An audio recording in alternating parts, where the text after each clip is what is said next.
দেশনেত্রী বেগম খালেদা জিয়া আসলে তো শুধু একমাত্র আমাদের দলের নেতা, বিষয়টা আপাতত এরকম নেই। উনি এখন সার্বজনীন হয়ে গেছে। উনি সকল দলের নেতা। তো উনার জন্য যে কেউ দোয়া চাইবে এটা তো এখন যে যার ব্যাপার। শুধু যে আমরা দলীয়ভাবে চাচ্ছি এমন না। অনেকেই তাদের মতো করে দোয়া চাচ্ছে, অনেকে ঘরে বসে দোয়া চাচ্ছে। তো উনি এখন হলো একটা বড় ব্যাপার। আমরা আমাদের আরাফাত রহমান কোকো ভাইয়ের জন্য দোয়া চেয়েছি। উনার মাগফিরাত কামনা করি। আল্লাহ উনারে বেহেশতে নসিব করুক। জনাব তারেক রহমান, আল্লাহ উনারে সুস্থ রাখুক। উনি দেশ পরিচালনার জন্য আমাদের দলের নেতৃত্বের জন্য কঠোর পরিশ্রম করতেছে। ওনার এই পরিশ্রম আল্লাহ কবুল করুক। আমরা এটাই চাই। তো আমাদের দোয়া মাহফিলের মধ্যে থেকে আমরা দেশবাসীর জন্য দোয়া চেয়েছি। আমরা শান্তি কামনা করি, দেশের শান্তির কামনা করি। আমরা নির্বাচন তো আমরা এটা গত ১৫ বছরে আমাদের চাওয়া, আমাদের দলের থেকে চাওয়া, সারা দেশের মানুষের চাওয়া একটা নির্বাচন। মানুষ ভোট প্রয়োগ করতে চায়, তাই সে তার অধিকারটা সংরক্ষণ করতে চায়, অধিকারটা প্রয়োগ করতে চায়। তো এই জন্য নির্বাচনটা হলো সবার কাম্য। এটা শুধু আমাদের দলের কাম্য বা কোনো ব্যক্তি বিশেষের কাম্য, বিষয়টা এরকম না। নির্বাচনটা আপাতত আমার দেশের প্রয়োজন, জনগণের প্রয়োজন। উন্নয়নের জন্য নির্বাচনটা প্রয়োজন। যাই দল বা যেই ব্যক্তি নির্বাচিত হবে সে তার ম্যান্ডেট নিয়ে আগামীতে সংস্কার বলেন, উন্নয়ন বলেন, সে কার্যক্রম পরিচালনা করবে।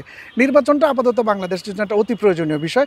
যেহেতু এটা দীর্ঘদিন আমার মনে একটা জেনারেশন গ্যাপ হয়ে গেছে যারা ভোট প্রয়োগ করতে পারে নাই। তো তাদের এই ভোটের অধিকারটা বিলম্বিত করাটা মোটেও উচিত হবে না। যেহেতু আমাদের প্রধান উপদেষ্টা নিজে ঘোষণা দিয়েছেন যে ফেব্রুয়ারিতে নির্বাচন, প্রথম সপ্তাহে নির্বাচন, সেদিকে সবাই আগাতেছে। আমরাও দলীয়ভাবে প্রস্তুতি নিচ্ছি। আমরাও এলাকায় এলাকায় এই আজকে দোয়া মাহফিলের মাধ্যমেও আমরা এলাকাবাসীর সাথে কথা বলতেছি। আমাদের সেই ঘুরে ফিরে জনসংযোগ এগুলো চলছে। তো এখন এটা আমাদের নির্বাচনটাই আমাদের চলমান প্রক্রিয়া, সেভাবে আমরা এগোচ্ছি। দেশ পরিচালনার জন্য সংবাদ মাধ্যম একটু গুরুত্বপূর্ণ ভূমিকা পালন করে। হ্যাঁ, তো সংবাদ মাধ্যমরে বাদ দিয়া বা সংবাদ কর্মীদের বাদ দিয়ে কোনো কিছু চিন্তা করা যায় না। আরও এখন হইলো আধুনিক যুগ, সোশ্যাল মিডিয়া। তো সেই জন্য কোনো হত্যাই কাম্য না।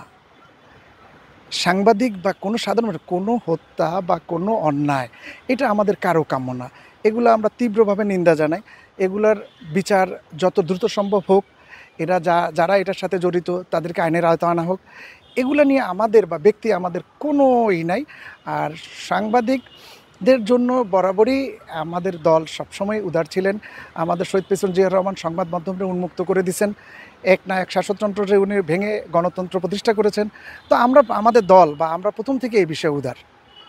দল তো খুব কঠোর সিদ্ধান্ত নিচ্ছে। তারপরে যদি অ্যাকচুয়ালি একটা অভিযোগ আসে উনি চাঁদাবাজ বলে দেওয়া এটা খুব সহজ। কিন্তু যেকোনো বিষয় তো আপনি একটা কিছুর তথ্য প্রমাণের ভিত্তিতে যেতে হবে। আর ২-১টা বিচ্ছিন্ন ঘটনা যে ঘটে নাই তা না। কিন্তু প্রাথমিক ঘটনা বা প্রাথমিক নাম আসলে আমাদের দল থেকে কঠোর সিদ্ধান্ত নেওয়া হচ্ছে।